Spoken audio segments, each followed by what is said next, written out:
Okay, it's always a great pleasure to have Dr. Lorraine Day on the Lillian McDermott radio show. She always brings a smile to my face.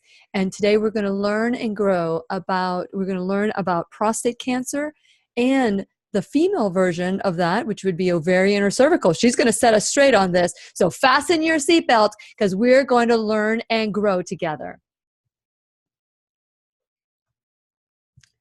Hello, my listening friend. It's so nice we can meet each other on the air on this beautiful best day ever.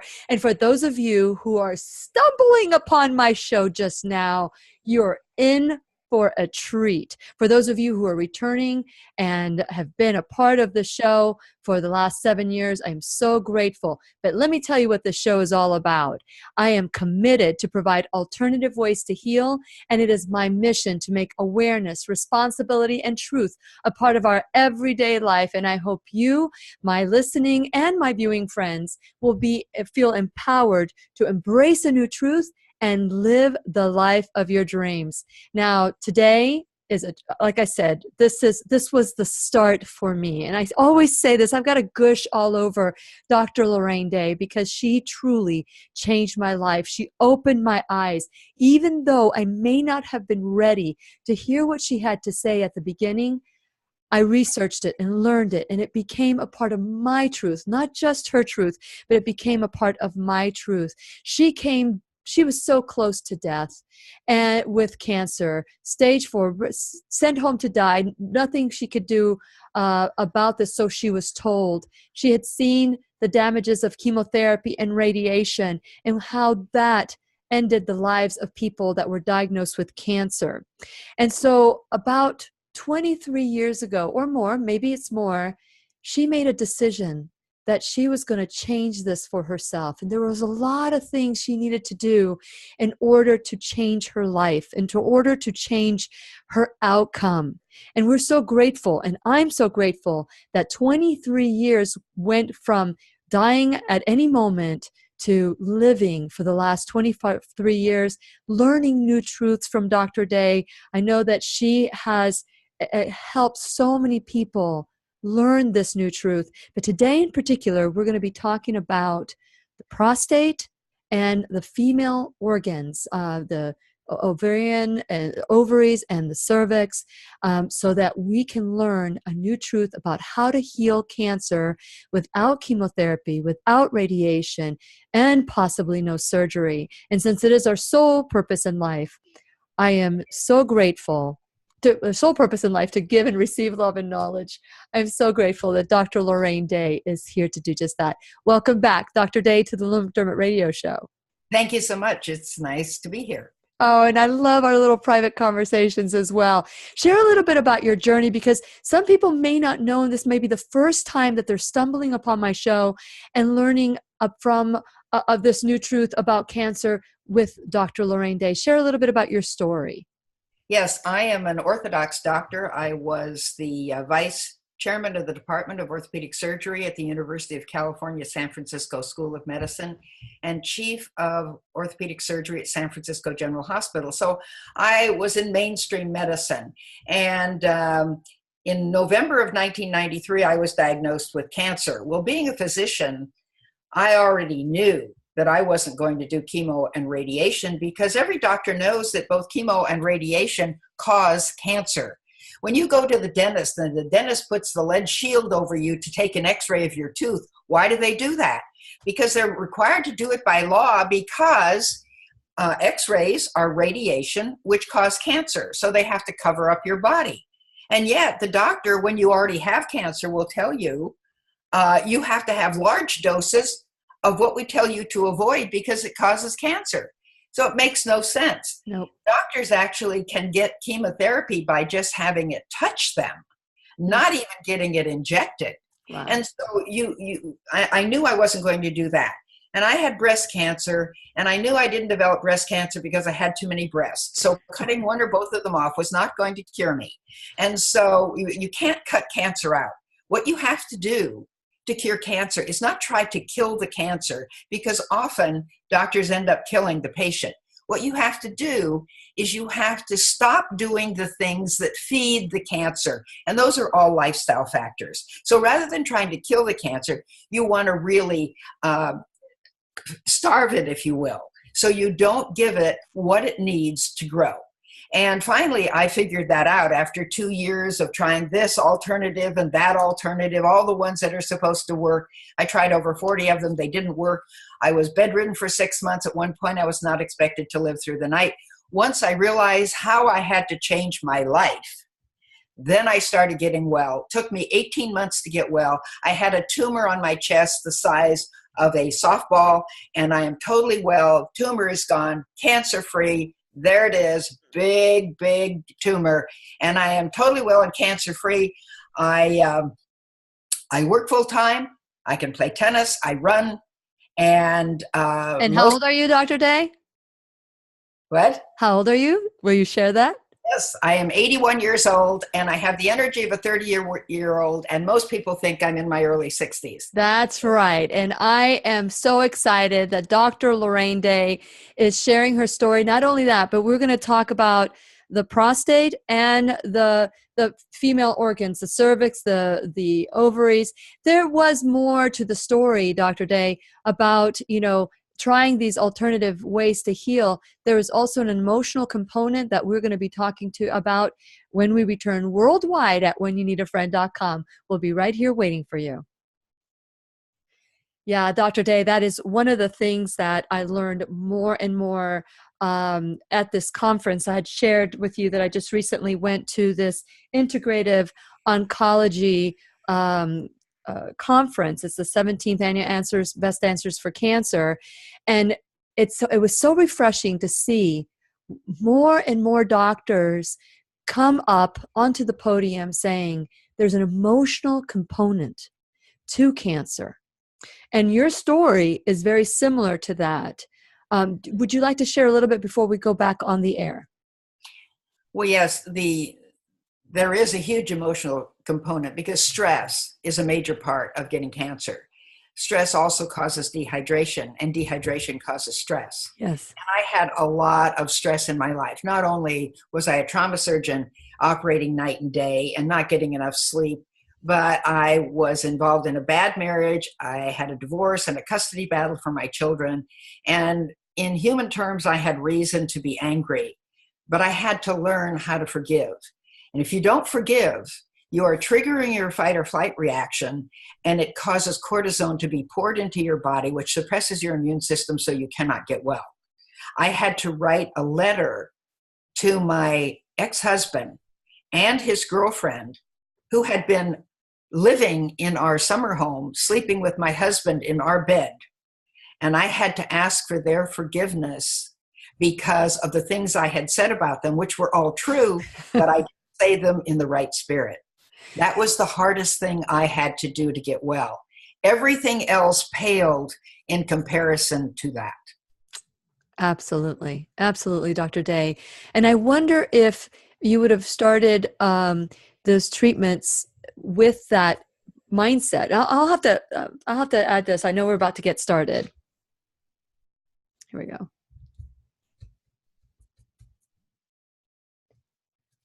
And welcome back to the Lillian McDermott Radio Show, where we always learn and grow with one another. Today's teacher is Dr. Lorraine Day.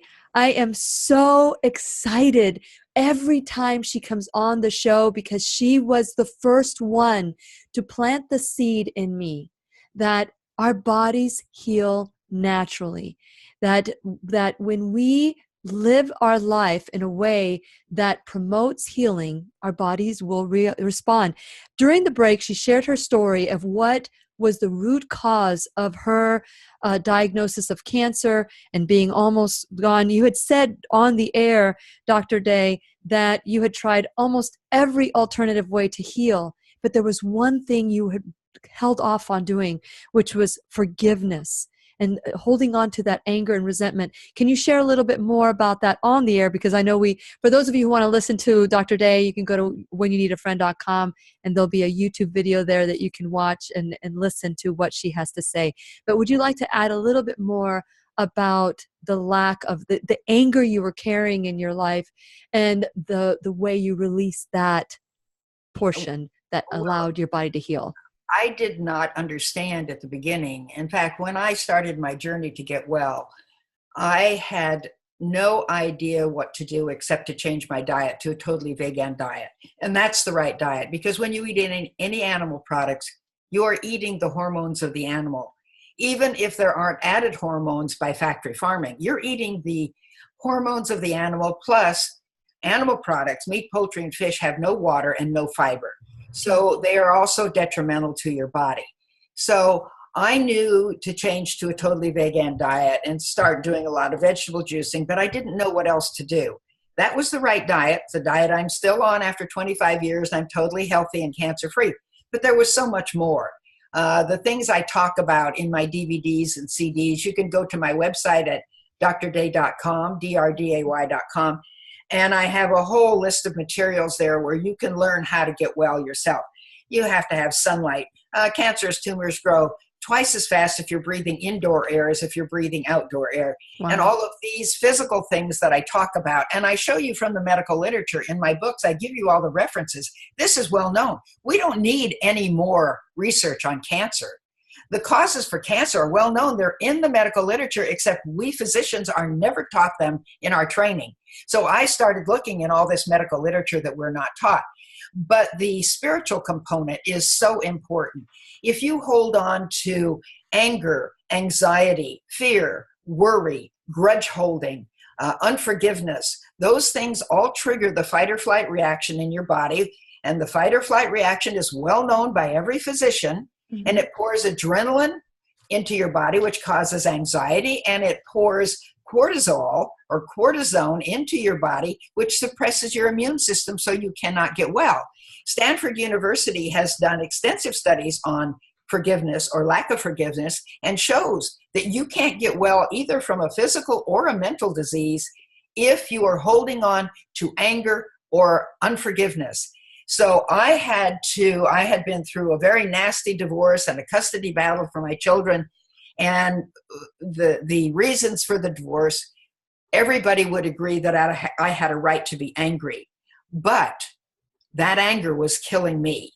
And I had to learn how not to be angry. Now, that's an easy thing to say, mm-hmm. but it's a process that you have to go through. And I talk about that in my materials, how you learn to give up anger, how you learn to forgive, because it's not automatic. You can't just say, oh, I forgive them. It has to be real. Absolutely. I had to learn how to do that. And that was a major part of my getting well, plus all the other steps in the plan. Absolutely. So today, Dr. Day, I had shared with you that I had just gone to an integrative oncology, holistic, and they brought, integrative approach to healing. And doctor after doctor after doctor got up and said, if not 90, but 100% of all disease is due to an emotional trigger, an emotional component. And so another doctor, I don't know if you're familiar with Dr. Connealy, Dr. Lee Erin Connealy, and she got up and said, there are, with prostate, she actually said, prostate cancer is the easiest cancer. They've gotten to the point where we can get this done. But she said this, but unless the patient is willing to do the emotional work, don't even bother. Don't even bother trying to heal that patient, because they're not going to get better.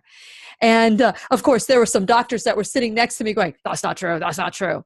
But according to what you're saying, it sounds like Dr. Connealy was very much in line with your philosophy, with your understanding of healing the body. So with that in mind, let's talk about prostate cancer and why a man gets prostate cancer.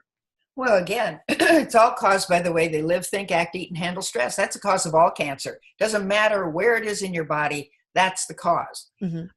It's been said in medicine that if a man lives long enough, that every man will develop prostate cancer, but that's not true. That's not true. There are all sorts of things you can do to prevent it. See, the problem is that doctors develop cancer at the same rate as the general population. Sure. And doctors die of cancer at the same rate as the general population. So if doctors don't know how to prevent or reverse their own cancer, how in the world can they do it in their patients? And so that's why we need a totally different approach to this. That's why we need to learn how to do the things that will prevent the cancer from growing. So the problem with the integrative approach is that it's like this. It's like drinking arsenic with a carrot juice chaser. All right? When you do, excuse me, chemotherapy or radiation or surgery, you are assaulting the patient enormously. Okay. You are poisoning them. You are burning them. When you have an operation, and I have a whole chapter about this in one of my books, you walk in to the doctor's area of the surgery area. You walk in under your own power. When they put you on the table, they have you comatose in 5 seconds. That's an enormous assault to the body. And while you're under, then they cut on you. The body reacts to that in a major way, even though you don't feel it. And so you're pouring out all of these fight or flight hormones, which you don't need to suppress your immune system. That's the last thing you want. And during your operation, the anesthesiologist will give you between 10 and 12 different drugs. So this integrative thing, giving you poisonous chemotherapy, or giving you burning radiation, or mutilating you with surgery and causing all of this assault to your body, and then saying, oh, well, eat better. Well, that's not enough to offset it. No. That's, again, like jumping out of an airplane without a parachute, but saying you're going to wear heavy rubber sole shoes to break your fall. It does not work. You have to you can't get well while you're poisoning yourself, or you're burning yourself, or you're assaulting yourself with these other methods, because the changing the way you live, think, act, eat, and handle stress then deprives the cancer of what it needs to grow. But if you use chemotherapy or radiation or mutilating surgery, then that gives the cancer what it needs to grow. Sure. So the problem is you can't have two opposite things going at the same time and expect them to work. You either have to pick one or the other. If you pick chemotherapy, radiation, mutilating surgery, you're never going to get well. You may survive the treatment, but those things don't get you well. If you want to get well and reverse your cancer, then what you do is you deprive it of the things it needs to grow. Correct. So specifically with prostate, so we have, let's talk about how, what prostate cancer is all about. How do you know? Because how does a person know that they have prostate cancer? Because regular convention testing will show that there is no cancer, but there might be cancer still. One of the things I heard was the circulating T cells and how important it is to find if there was any of that. Can you share a little bit about how do you know for sure that a man or a woman has cancer? Well, first of all, the thing is that when men start having an enlarged prostate, and an enlarged prostate is a precursor to prostate cancer. And so when they start having an enlarged prostate, they'll usually have problems with urination. They will either have leakage, they will have difficulty urinating. Sometimes the first symptom will be when they're on an airplane, they have difficulty urinating.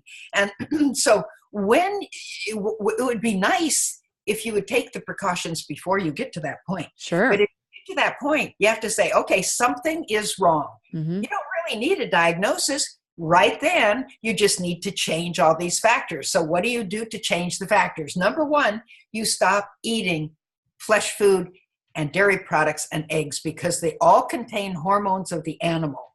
You don't need those extra hormones, because those hormones from meat, poultry, fish, dairy products, and eggs will cause your prostate to enlarge, because your prostate is very tuned to hormones. So you don't need the hormones of the animal. And now with factory farming, they add a lot of hormones to the animal, and you're eating all those, and that will cause your prostate to enlarge. Okay. And the more it enlarges, the more prone it is to developing cancer.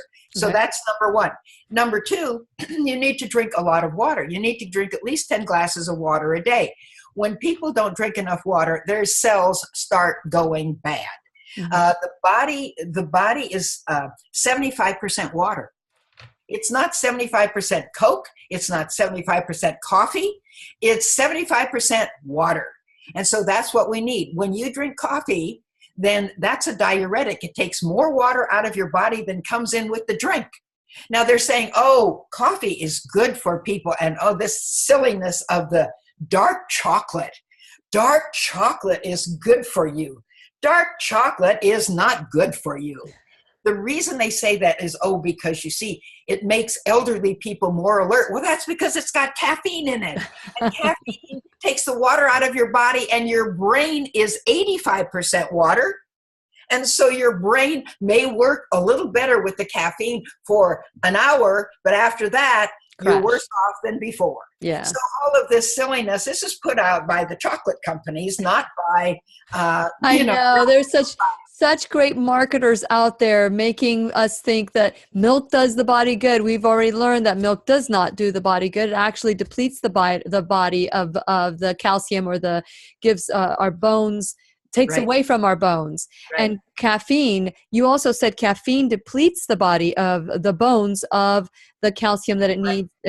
Okay, so you had, right. Yes. And so we have stop eating the flesh and the eggs and dairy. 2 is drink water. And number 3. Number 3, what you have to do is you have to get exercise. People don't exercise well enough. Now, a certain percentage of society does that, but they don't do, not enough people do it. A woman can reduce her risk of breast cancer by almost 70% by one thing, and that's 4 hours of exercise a week. And that also works for prostate cancer. That's nothing, Dr. Day. Exercising 4 hours a week, that is so nothing. And we spend time doing things that are mindless for more than that.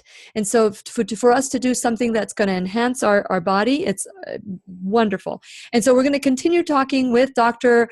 Lorraine Day about, right now we're focusing on the prostate. Hopefully we'll get to other subjects as well when we return worldwide at whenyouneedafriend.com. We'll be right here waiting for you. One of the chapter titles is, don't I need a specific diagnosis? And the answer is no. Once you know something is wrong, you can go right to the plan to start getting well. Of course, it's better if you follow the plan before you get sick, but you don't need to have a diagnosis. All you need to know is that something's wrong, because correcting it is the same whether it's cancer yet or not. And if you know something's wrong, then you start. Another part of the book is your body is designed to heal itself. Once you learn how to stop harming it. But you see, when we keep harming it, it can never get well. Just like I've said to you before, if a patient comes to me as an orthopedic surgeon and they have a thumb that's just mangled, and they'll say, look at my thumb, it won't heal. And I say, well, what did you do to it? Well, I hit it with a hammer. Well, when? Oh, I hit it with a hammer every day. Well, stop hitting it with a hammer and it will heal. If we do that to our bodies, we stop hitting it with a hammer, we'll get well. Absolutely. And we're going to, let me get started. And welcome back to the Lillian McDermott Radio Show, where we always learn and grow with one another. Today's teacher is Dr. Lorraine Day. You can hear the show worldwide at whenyouneedafriend.com. And it is my goal that we all learn from one another. Dr. Lorraine Day, we're talking today about preventing and reversing prostate cancer naturally. We have the power to heal. This is the kind of conversations that we talk about on the Lillian McDermott Radio Show. It's about taking 100% responsibility for our life. What does that look like? Most people think of responsibility as blame, shame, fault, or duty. That's not what we talk about. We're reformatting responsibility to empowerment and freedom. When you create something, if you create everything in your life, when you create something that you don't like, you can uncreate it. So join me. stop right now, whatever you're doing, become a subscriber at whenyouneedafriend.com. When you do become a subscriber, you will get some free gifts. One of them is the 90-day challenge to self-love ebook, because that's where it all begins. God is in us, and that when we love ourselves, we're loving God as well. And because, God has given us everything that we need to heal. Let's embrace that.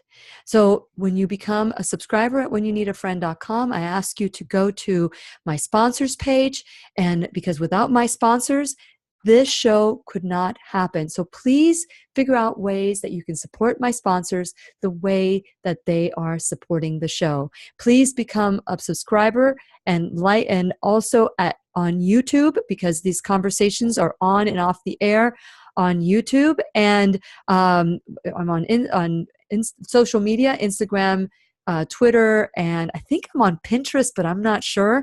But I've got to learn about that one first. And also Facebook. Go there, like me in social media. Also, you can call today. So Dr. Day during the break said she will give us a book called What Does It Take to Get Well? Be the fifth caller or texter, 407-373-5959. That's 407-373-5959.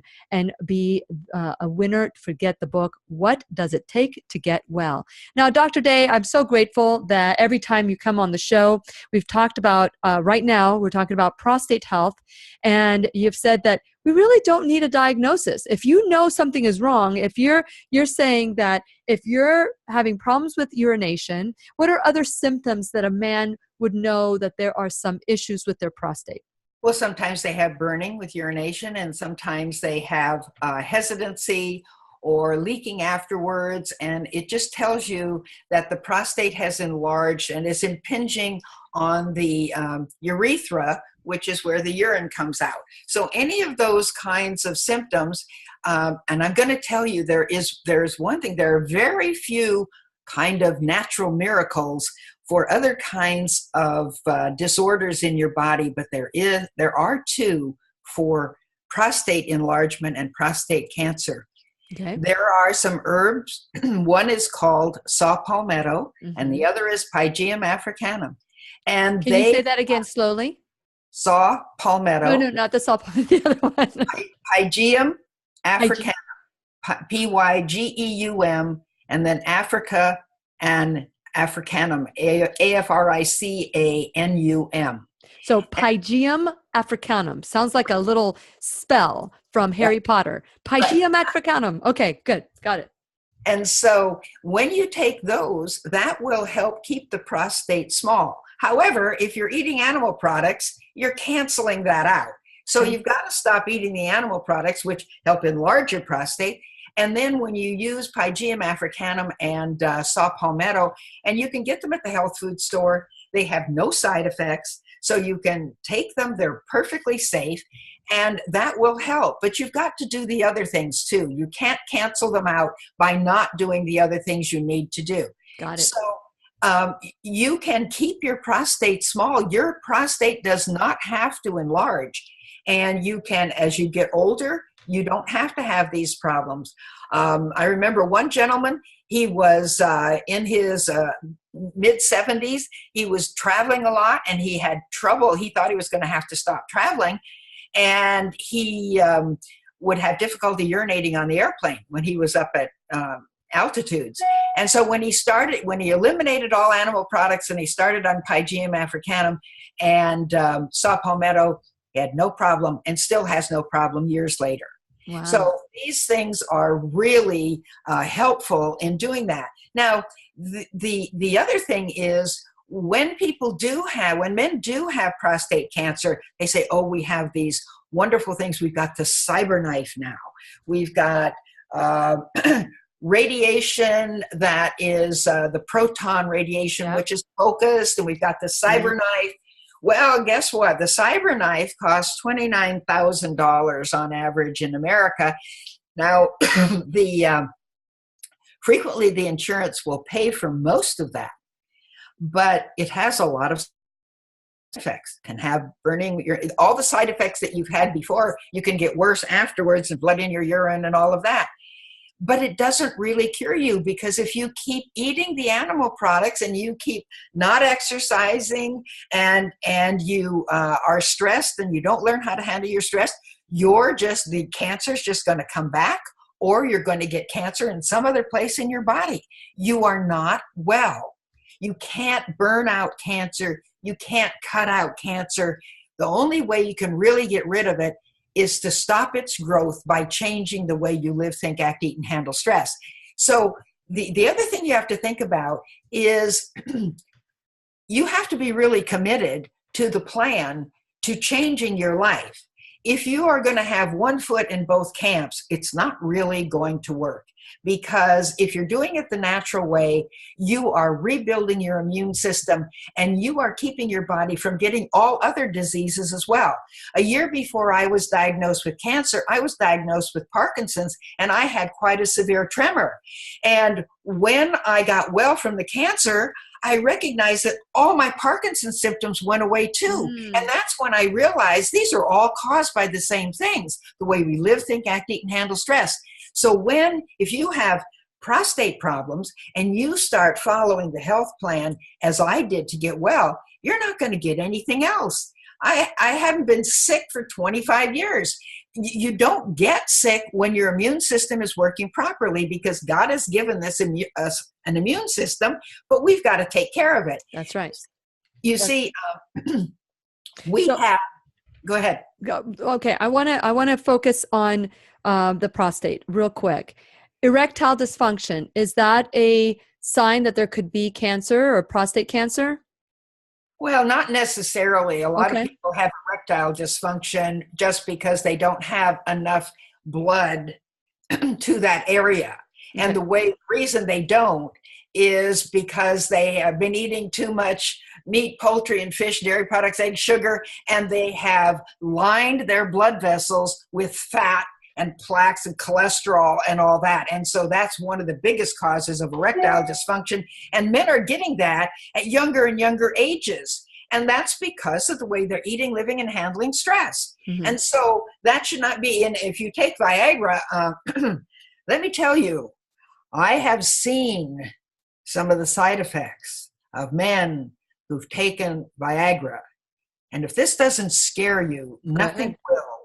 What is that? I've seen men come into the ER with their penis totally black, and it has to be amputated because of these Viagra type drugs.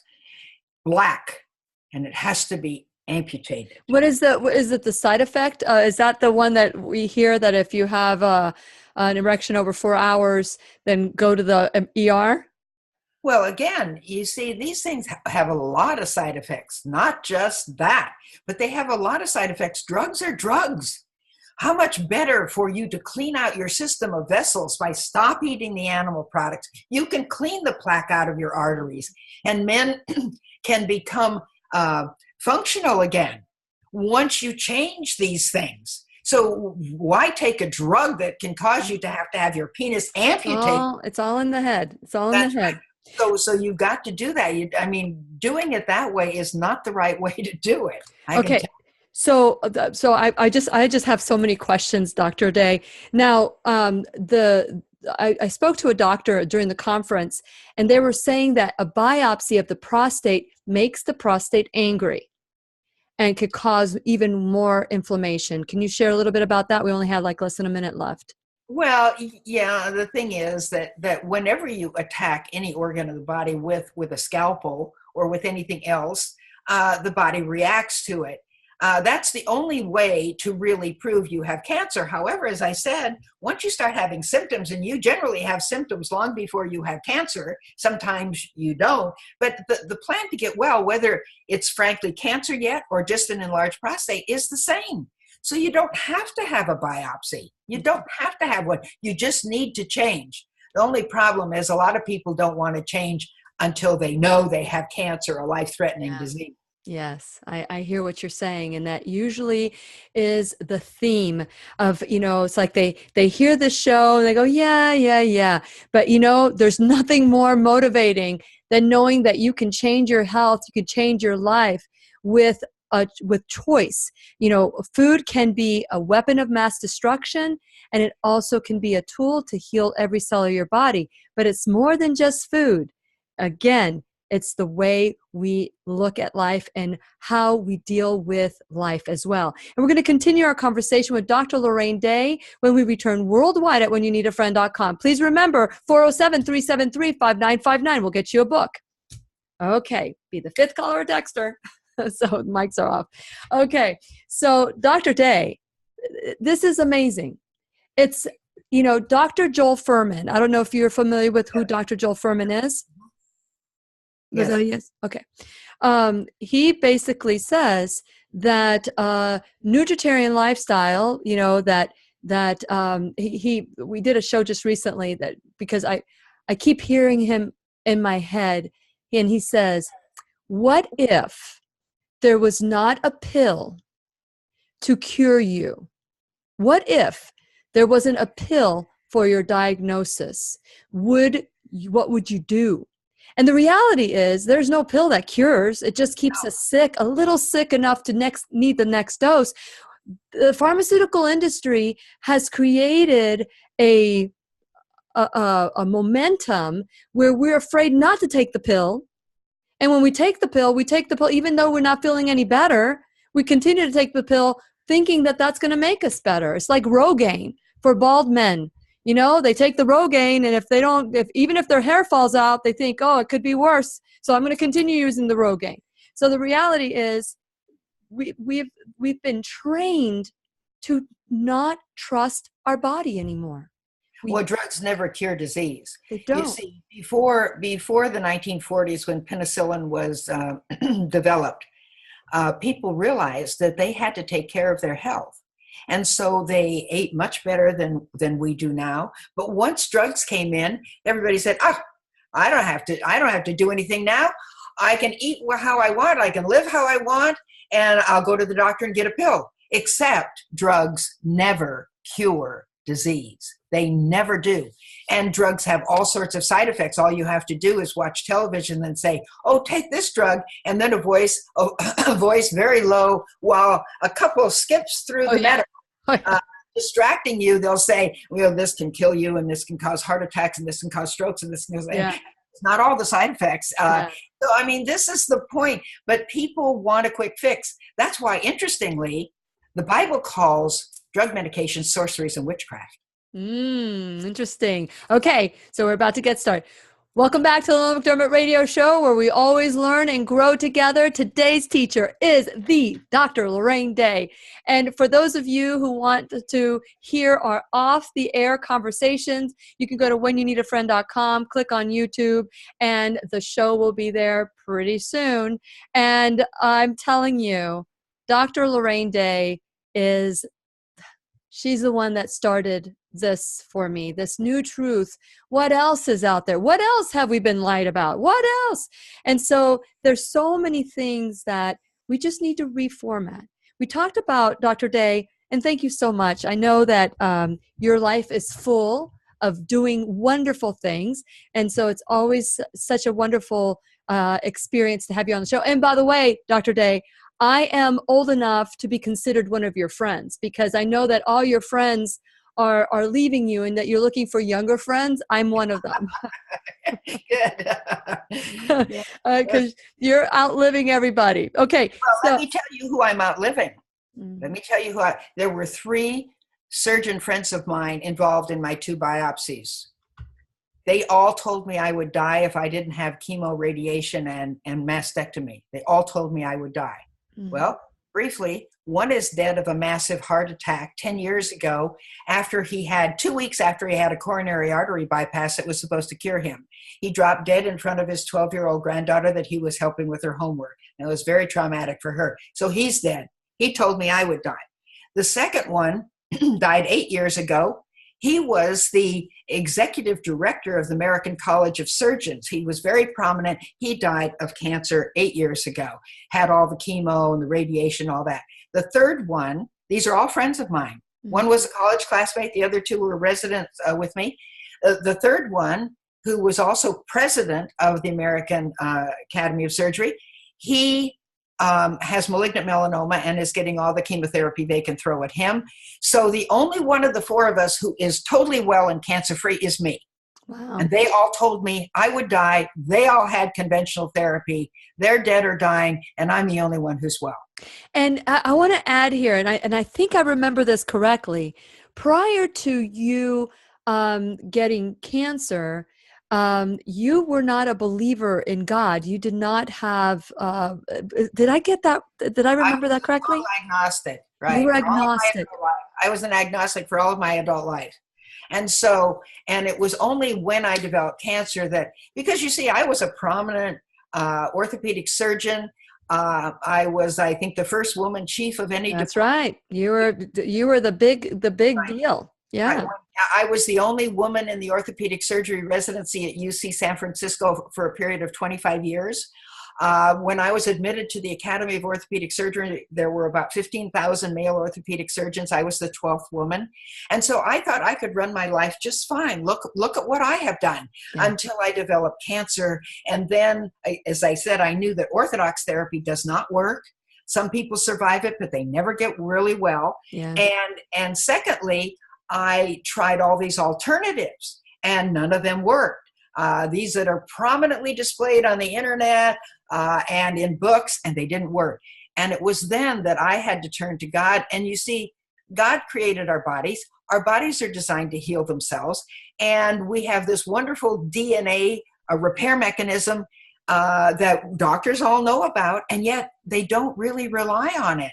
And so we doctors are taught to give drugs or cut out your organs or cut off your body parts. But you see, think about it.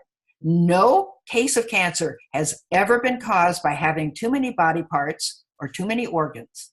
So that doesn't work. And none of us, Dr. Day, are chemotherapy deficient. So with that in mind, deficient, right? So the thing is, that's when I turned to God and I said, and I didn't get healed miraculously. It was a long, hard struggle. I had to change everything about my life. But as we also said, I had to learn how to forgive those who had wronged me. Because you see, when we are angry, as I've said before, I think on your program, we roll that over on our tongue and we want revenge, and it's so sweet and it's a wonderful feast. But as some philosopher said, the skeleton at the feast is you. Oh, that's a great image. Dr. Day. Yourself up. That's right. Dr. Day. So we talked about eating the flesh of animal products and sugar, drinking water. We need to drink water, exercise. Eliminate alcohol, because that also, what happens when you put alcohol in your hands? It dries them out. You drink alcohol in your body, it dries your body out. So it also dehydrates you. Alcohol dehydrates you, caffeine dehydrates you, theobromine, which is in tea, and all these other things also, they also dehydrate your body. That's a loud phone. Okay. So, Dr. Day, is there anything else we need to know before? Okay. Yeah, that is a loud thing. I don't know why that. Can you lift it up and hang it up? Okay. Oh, now we have to listen to the. Oh, that's pretty funny. Now we get more. Okay, Dr. Day. So, anything else you want men to know about prostate health? They need to drink water. They need to eliminate what we said about the eating. They need to get to bed at the proper time of night. There are all sorts of wonderful 10 and 2. Yes. Okay. The healing hormones are produced between 10 p.m. and 2 o'clock in the morning, but you have to be asleep in order to get them. You have to eliminate other harmful substances which are in processed food, because there are all sorts of dyes and everything else that are in foods that are processed. So you have to eliminate processed food. Everything has to come fresh from the garden. Whole food, plant-based. So you're saying not just vegan, but whole food, plant-based. That's correct. Okay. And the proper exercise, as we said, and sunlight. Sunlight lowers high blood pressure. So sunlight decreases the size of internal cancerous tumors. Sunlight lowers stress. Sunlight turns cholesterol into vitamin D, which you need for to heal. So you need all of these things in order to be well. So what's the best time to be in the sun?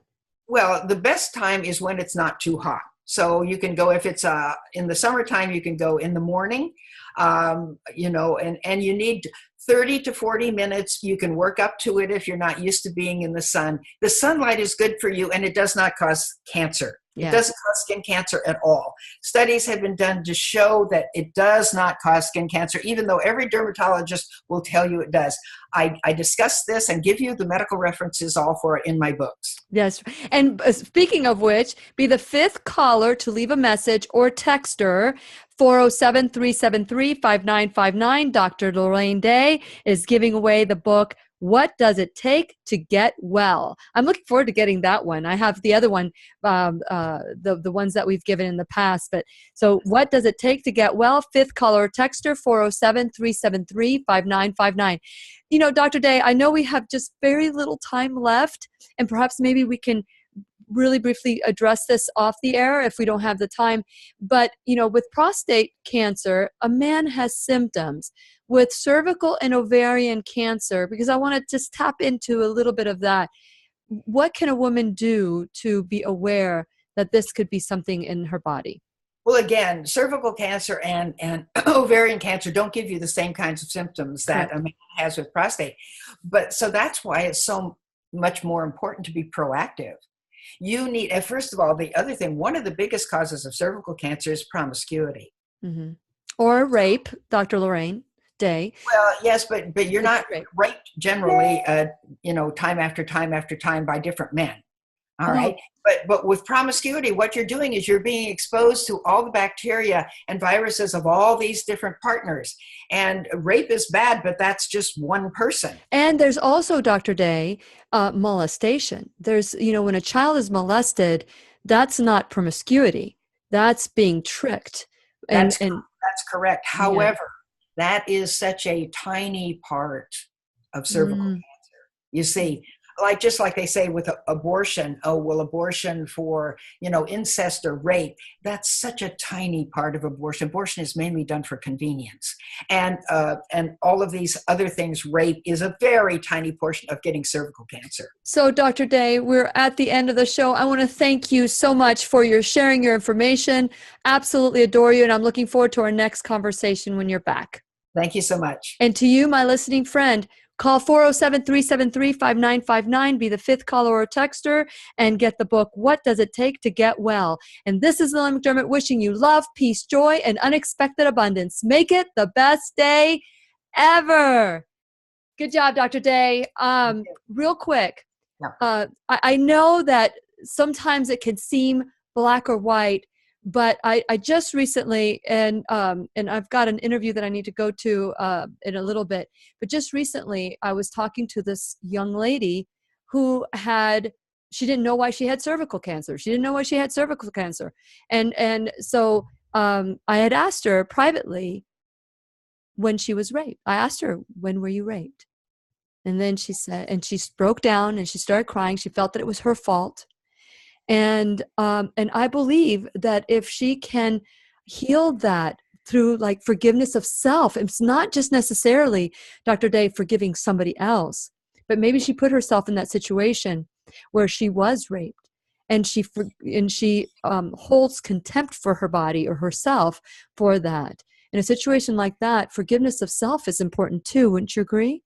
Oh, well, of course, but what you've got to do is you've got to learn from your mistakes. If you put yourself in a bad situation, then learn from it. Don't keep doing it again. Learn from it and then move on. And so we all make mistakes. So you have to learn from them and move on and not wallow around in it.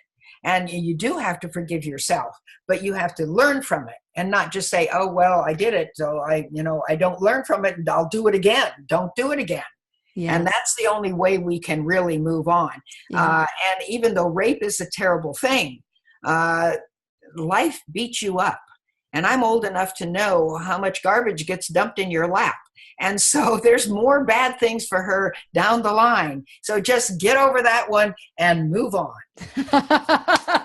I love you, Dr. Day. Thank you so much for being on the show today. I know that every time you come on, everybody just makes such positive comments for you. And I'm looking forward to our next conversation. Maybe next time you come, we'll address the cervical and the ovarian issues, because real quick, how can a woman know that they do have ovarian cancer or cervical cancer? Do you believe in pap smears? Do you believe that that's going to give you any awareness whatsoever? Well, pap smears are not harmful like mammograms are. Pap smears are not harmful. But see, in medicine, there's no preventive medicine. They only tell you when you got it. Mm-hmm. All right. They don't prevent it. They tell you when you have it. And so having a pap smear is helpful. But what's more helpful is learning how to take care of your body so you don't even get there. That's the best part. But once you do get there, if you have a pap smear, it doesn't harm you to have a pap smear. But the problem that harms you is it's done by a doctor, and then you're under the doctor's care where they'll scare you to death and they'll want to rip out all of your organs and all that. And you don't want to do that. That's the problem. So shows like yours, which educate the public. So if they get into that situation, they'll realize there is another way. And as you have said, we don't have an excess of organs. And so we need all the organs. Even when a woman is past menopause, she still needs her female organs. You know what I'm getting from you today on this show, because every time you come on, I learn something new. And today's show, what I get from you is act as if you have it. Right. And eliminate it, because don't wait till you get the diagnosis. No. Don't be as stupid as I was. It's a lot harder to reverse serious cancer than it is to keep from getting it. And that's why I say to people, I was stupid. I'm a doctor. Doctors don't know anything about health and very little about disease. Okay. And so don't be as dumb as I was. Oh, you are. You know what you are? You're not dumb. You have been a great teacher for many. And I would say, don't ever call yourself dumb. It was your growth. Dumb, and all doctors are dumb when they don't know how to. You're standing firm. Okay. I'll give it to you. Thank you, Dr. Day. I really appreciate you. And I look forward to seeing you again. And I look forward to seeing you as well, my viewing friends. Take care. What was that again, Dr. Day? We just said goodbye, but you just started giving me more pearls. The first step in getting well is admitting that you did it to yourself. Mm-hmm. Because if you don't admit you did it to yourself, then you have no power to change it. And you have to go to the white coats and let them harm you. But if you say, look, I did this to myself, and the good news is I can change it. But if you don't admit, and there are a lot of people who are too proud to say, well, I didn't do this to myself. Yes, you did. Yes, you did. And so, but you can change it. If you just get enough humility so you can admit that you did it, then you can change it. And that's what I had to do. Just like an alcoholic has to stand up and say, I'm an alcoholic. You have to stand up and say, I'm stupid. I did it to myself. And so then I can change it. And I did change it. And I have gotten a quarter of a century extra life. And we are so grateful for that. And that's what I talk about with responsibility. The word responsibility has to do with fault, blame, shame, and duty. If we were to reformat responsibility and say, hey, if I created everything in my life, I can uncreate it. That's so empowering and very freeing. Thank you, Dr. Day. No more pearls, no more pearls. Bye-bye. Bye.